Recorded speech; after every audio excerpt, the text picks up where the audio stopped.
meron tayong pasyente rito. Ink overflow near end error. Yan. Ink overflow near end error. So makikita natin na itong error na to sa mismong resetter tool na meron tayo. Yan. Ink overflow near end error. So simple lang yan. Reset lang natin to mga kaibigan. Close. And then dito tayo sa may exit natin yan. Resetter tool yung gamit natin. Epsilon 3110 to. Then dito tayo sa may waste ink pad counter para magre-reset lang. Okay. And then click natin yung main pad and flatten pad counter.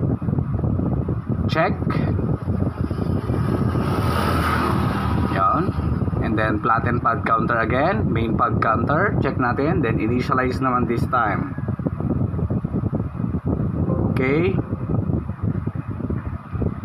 Please turn off the computer. Okay. Turn off natin. The printer nga pala. Computer. Okay. The waste ink pad has been initialized properly. Okay. Yan. Turn on. Yan. Issue solved.